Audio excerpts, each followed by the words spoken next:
So, what will be Charlie's response?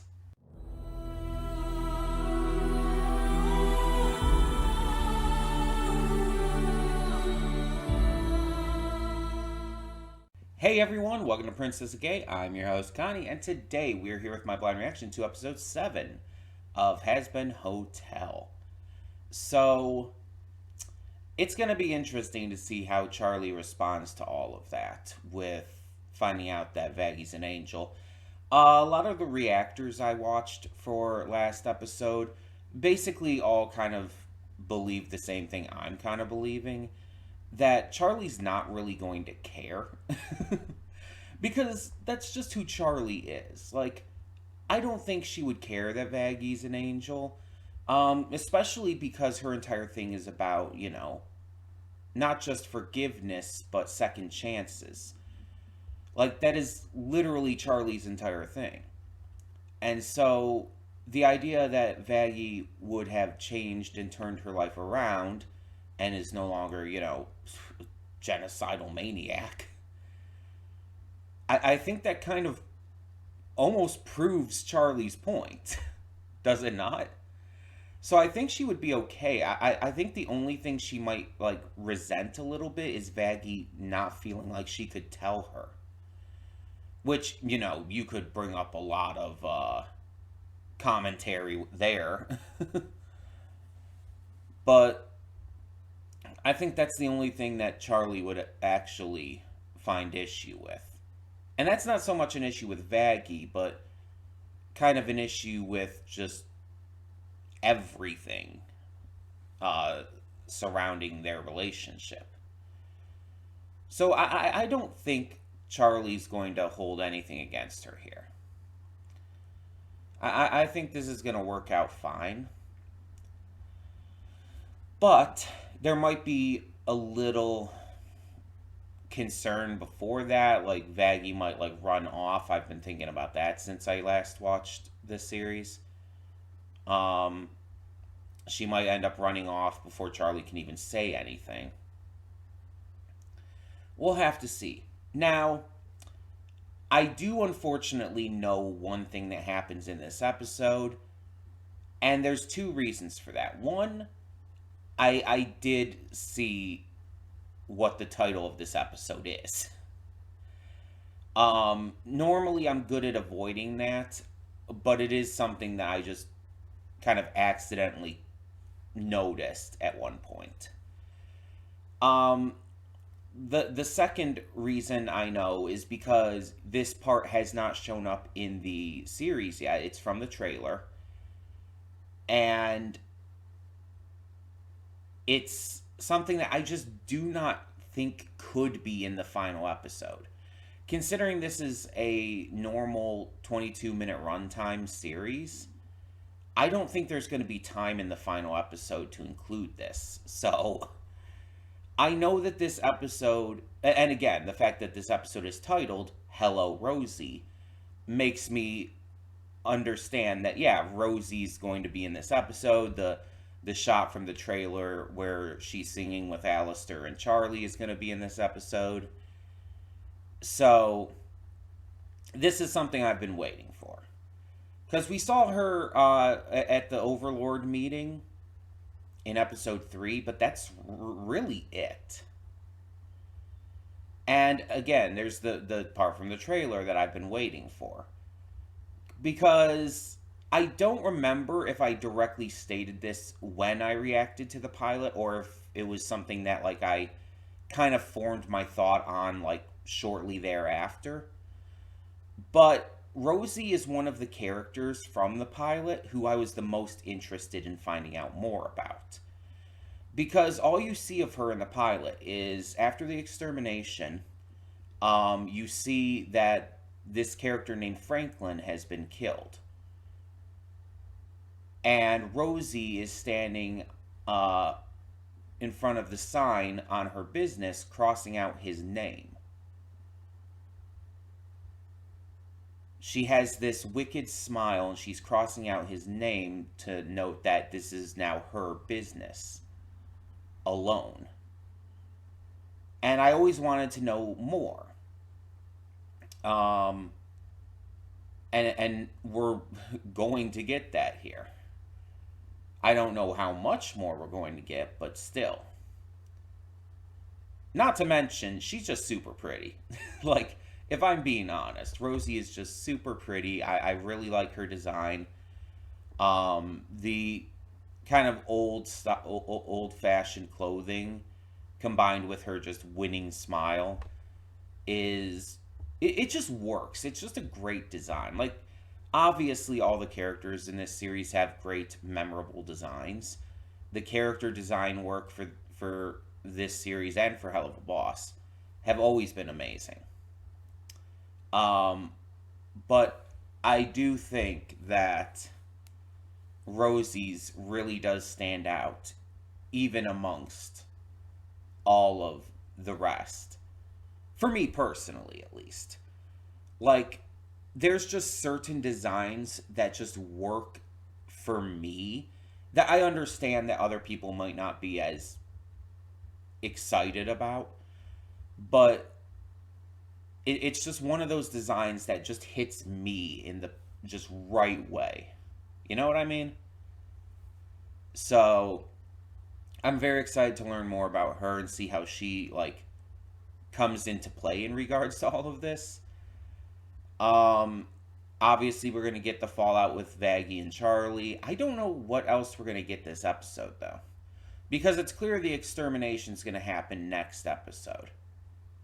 The 6 month later extermination, the battle against Adam and Loot and all of that. That's next episode. So this episode is gonna definitely be set up for that. But outside of the Rosie stuff and then the fallout with Vaggie and Charlie, I don't know what else we're gonna have. I mean, probably continued showcases of the bonds growing between everyone else at the hotel, especially after what we saw last episode with them at the club. I mean, that is definitely a possibility. But yeah, I'm very interested because this season has been amazing, honestly. And it just sucks that it's only 12 episodes. Or 12. I wish it was 12 episodes. It sucks that it's only 8 episodes. Like, I understand that's a big thing on streaming these days. 6 episodes, 8 episodes, sometimes 10 if you're lucky. It's cost cutting measures. Let's be honest. It's cost cutting measures. They don't want to spend as much money, so they put it into a shorter a shorter episode count while trying to like make it a bigger deal. But the problem is sometimes it rushes the content. Luckily, I don't feel that at all with this season. I feel like Vivzy and the team did exactly what they needed to do to make this work. Because I haven't felt like this has been like rushed really at all. My desire for wishing there were more episodes, like even just 12, stems from the fact that I just want more. And I know we're getting a season 2, but we don't know how long we're going to have to wait for that. They just, I think, started like voice work for that recently. And I don't expect it before the end of the year. And there's these like rumors going around that it's going to be like a year and a half. And it's like, yeah, sometimes this can take a while, but a year and a half might be pushing it. Um, I could believe it's gonna be out maybe next January, like have it like a yearly thing, because that could definitely be done. Because that's what they did with Moon Girl and Devil Dinosaur. Season 1 came out in February of last year, and now season 2 is coming out. Well, came out in February of this year. Um, so I could easily see them doing the same with Hazbin Hotel. Granted, different service and, everything, but this is also a lot less episodes. So I could definitely see them doing that. Especially with the fact that they knew they were getting season 2 like right away. So they didn't have to wait for a renewal for that. So that they've had the time to already be working on it. So I definitely think that we're going to get it. I would say either by sometime between November and January. That would be my guess. But I guess we'll see. Hopefully, we'll have more episodes of Hell of a Boss this year to tide us over until then.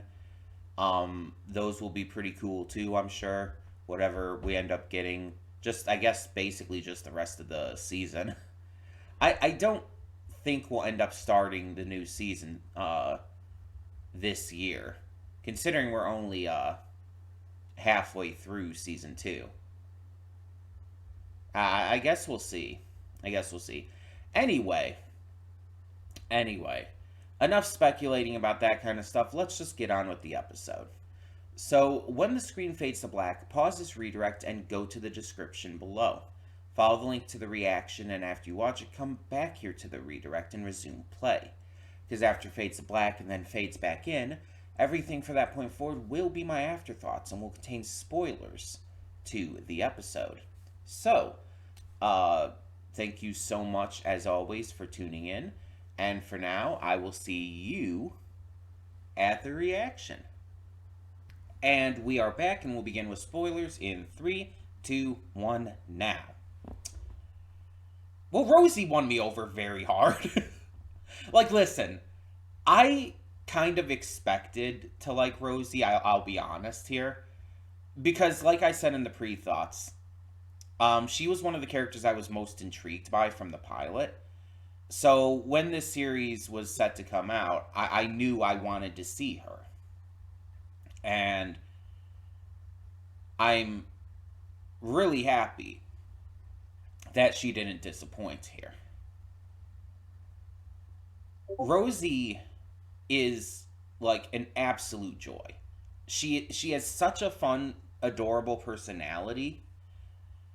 And she's just she's super nice. Like, extremely nice. And I'm not saying, like, I didn't expect her to be really nice, like, just because she's a cannibal. It's like, that's not really, like, any reason to think that. But I didn't really know what to think.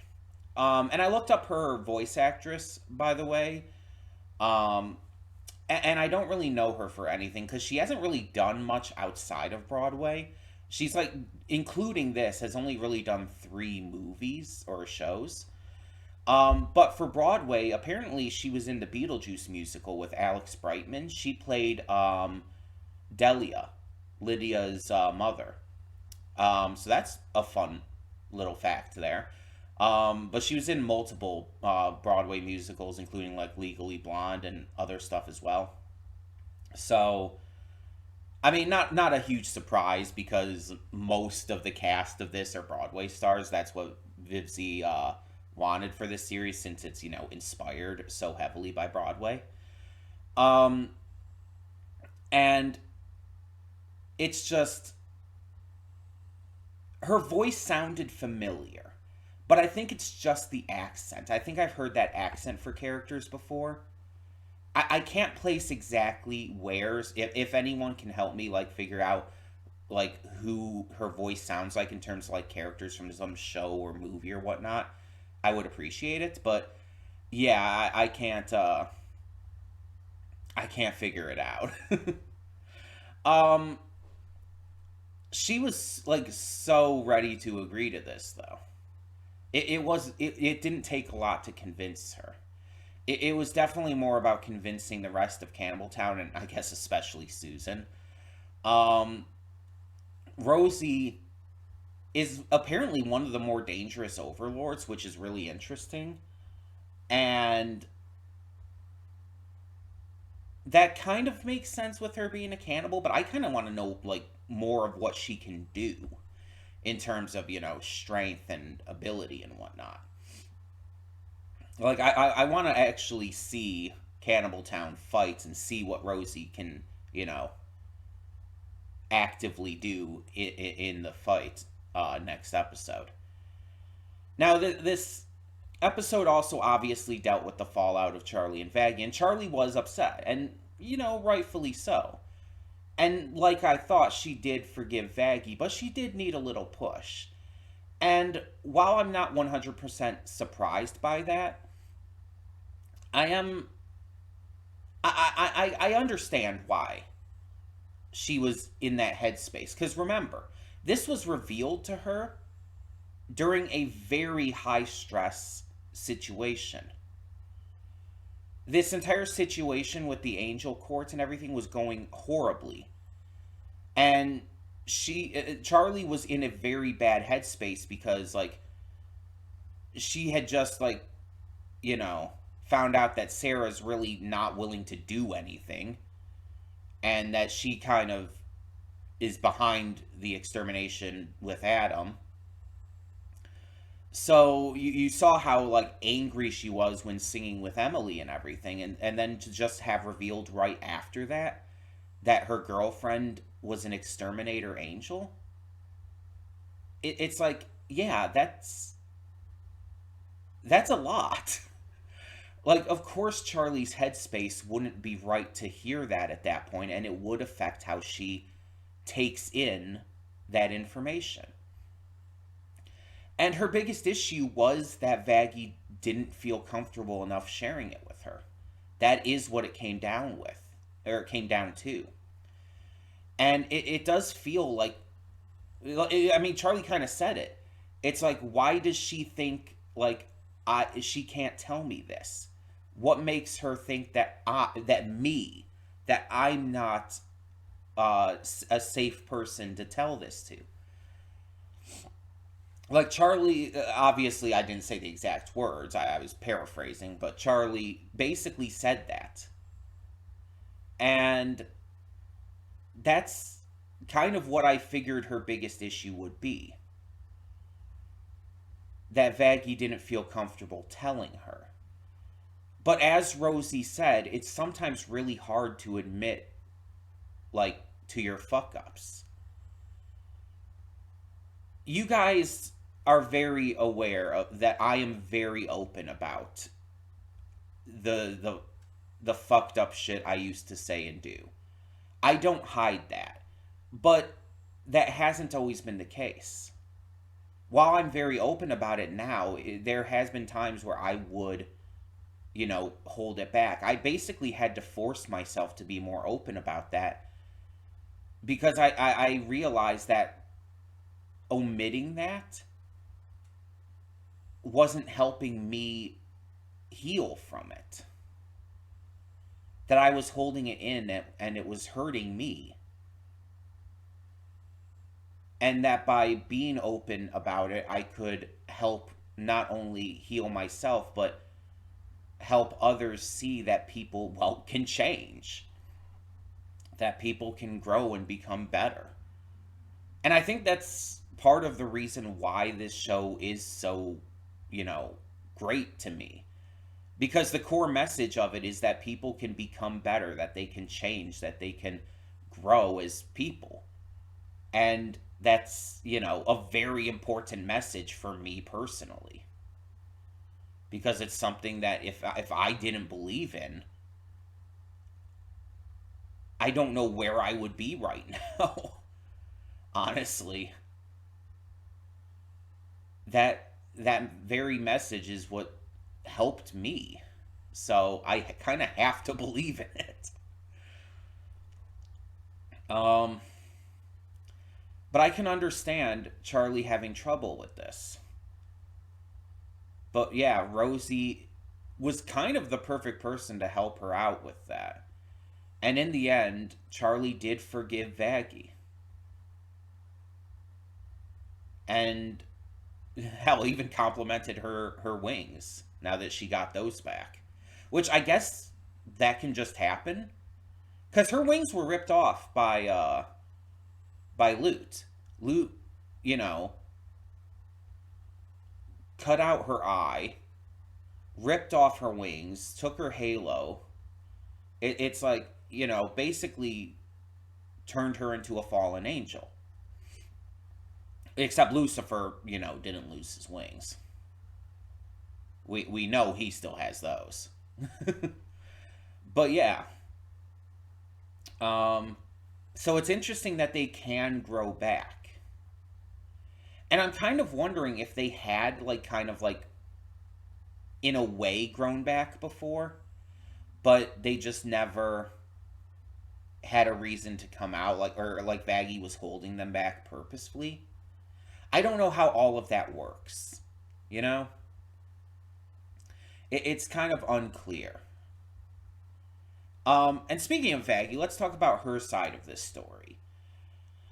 So while Charlie was with Alistair and Rosie in Cannibal Town, Vaggie went to try and enlist aid from Carmilla, which we already understood would be a difficult task because we know why Carmilla didn't want to get involved in a war. She wanted to protect her people, her family, her friends, those she cared about. And we understand that that's the entire reason none of this has gotten out about her killing the angel before. And we understand that that's kind of the entire point of everything with her character. So, of course, she's going to be a lot harder of a sell. And I like that there's that kind of contrast here. Rosie was an extremely easy sell. Like, it really didn't take much of any convincing.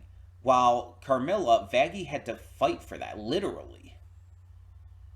And we saw how much that struggle, like, mattered to her, though. And that the song, by the way, although Ready for This was definitely better for me, um, the song, like, Do It for Love or whatever it was called, um, is a really good song for specifically Carmilla and Vaggie. Like, it is a great song for those two very specifically because that is their kind of thing. And this was reflected in episode 3 when they sang together with that other song. Trying to remember the song names. Oh my gosh, I can't think of it. I have it written down. Hold on. Let me see if I can find it real quick.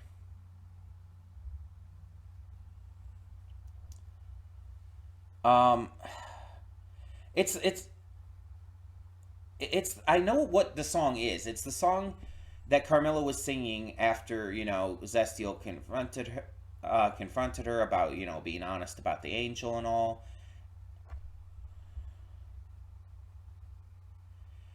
Even the egg boy mentioned it afterwards. I just can't think of the name. More Than Anything, that's it. Okay. So that was reflected in episode 3 in the song More Than Anything, because that was a duet by Carmilla and Vaggie. Of course, they weren't singing together, but they were both singing, and that was the focus of that song. It was a love song. Carmilla loving her daughters, her best friend Zestiel, her people, and of course, you had Vaggie loving Charlie. Like Vaggie said, "I'll be your armor." She wanted more than anything to protect Charlie. While Carmilla said, "I'll be your keeper," referring to her daughters and Zestiel, in regards to wanting to keep them safe. Her biggest fear is losing them in an extermination.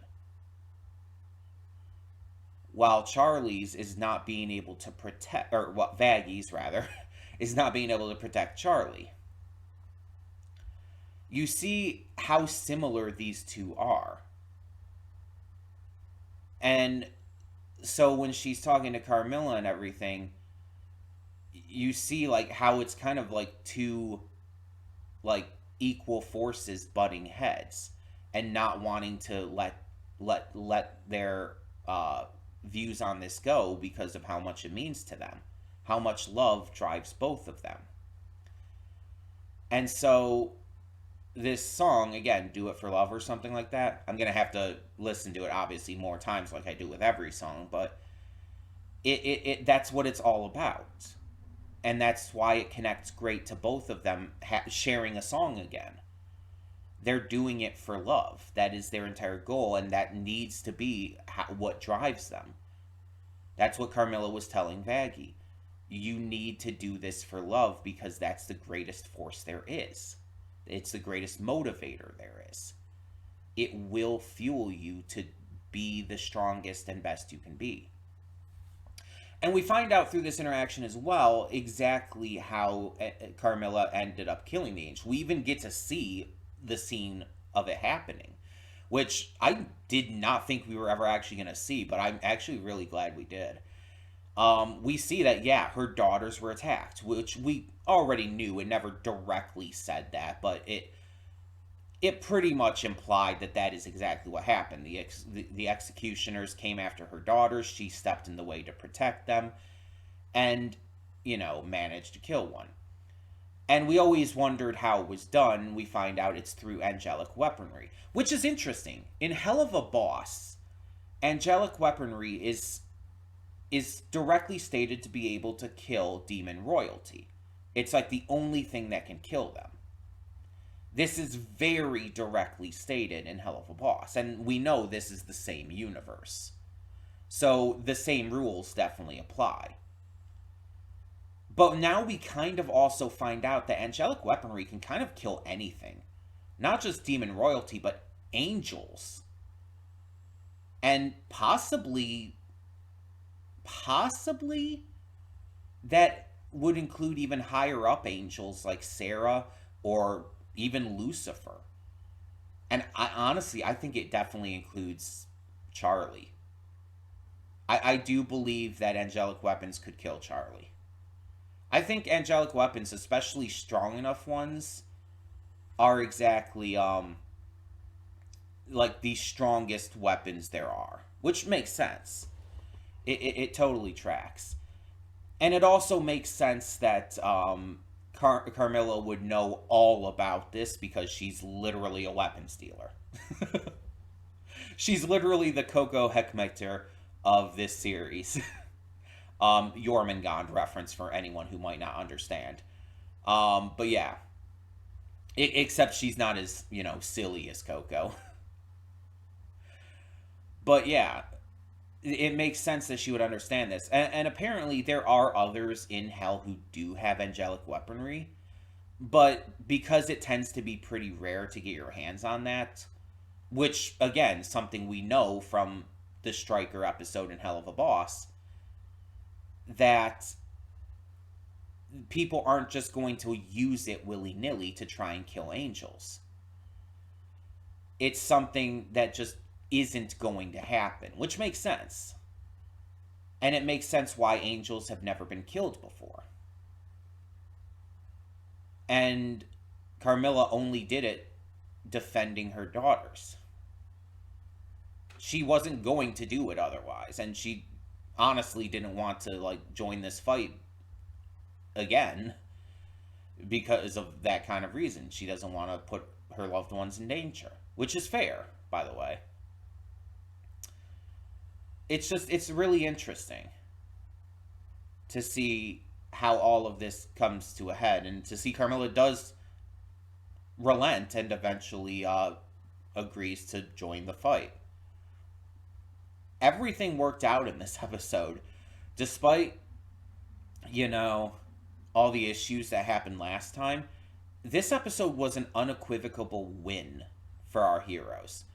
We got the cannibals on our side, we got Carmilla on our side, and even all of our hotel staff and guests are, preparing the hotel for this battle. Everyone is, ready for this, as the song goes. Which, by the way, yes, I was crying when that song was going. It's the trailer song. It's the song that, kind of hyped up this series. So, hearing it in full here is hype. And I do tend to cry during hype things. It's not just sad things or, like, super happy things necessarily. Hype makes me cry.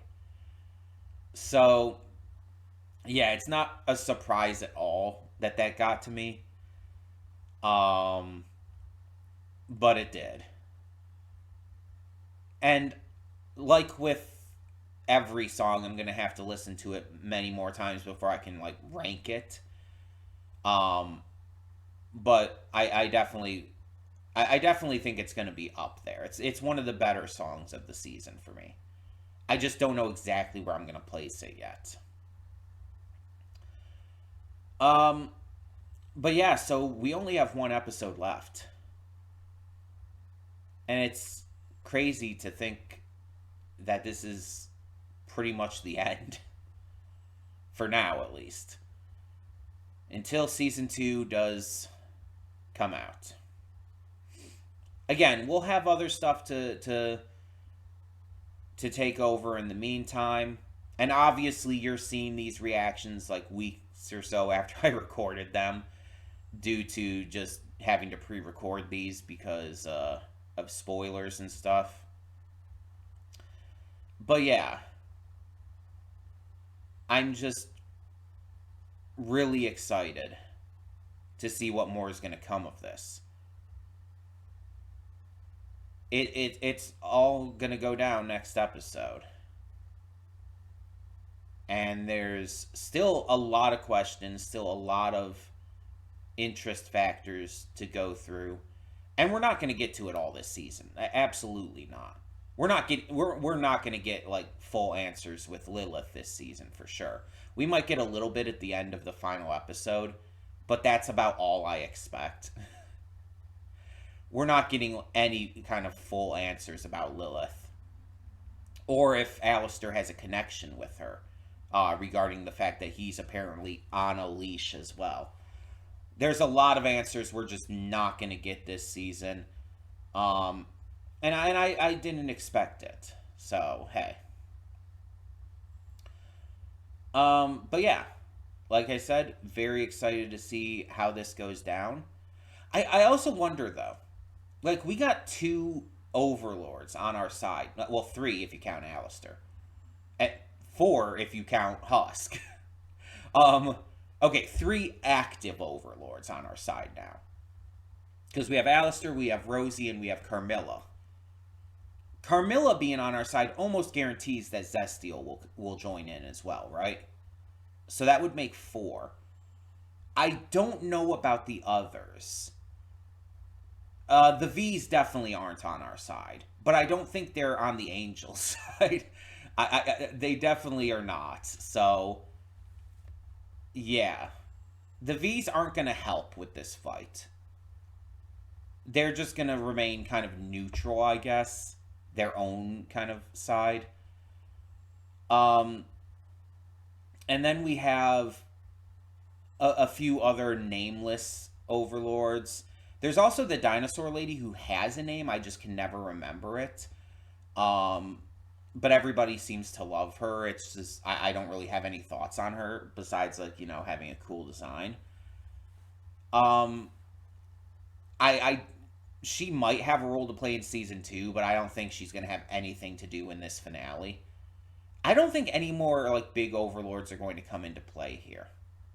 I think Zestial might be the only other one that comes in, and only because he's on Carmilla's side. We, like, already know that. And also Alistair's, honestly. He and Alistair are friends, too. I like how Alistair is just friends with other overlords. Like, it's just a thing. I mean, he's directly friends with Zestial and Rosie, and we know he seems to at least have a cordial relationship with Carmilla. Like, she wasn't, like, questioning where he was, but she did genuinely welcome him back in episode 3. It definitely came across as genuine. I feel like they're more of like just acquaintances more than anything. It's like, oh, we have a mutual friend. So we're on good terms with each other, but we're not like buddies ourselves.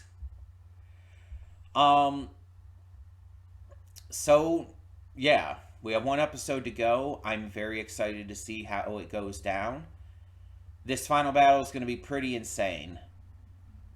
So join me next time for that. In the meantime, though, tell me what you thought of episode 7 down in the comments below. Did you love Rosie as much as I did? Also, real quick, speaking of, one other thing I almost forgot to mention, I had a little joke here. This episode, we had both mommy with Rosie and mother with Carmela. It's like those terms are used in different contexts and in different ways. Rosie is definitely mommy, and Carmela is absolutely mother. um, yeah. um, and I like both of them a lot, actually. So there's that too. But either way, like I said, let me know your thoughts down below. For now, I'm Connie, and I'm signing off. See y'all next time.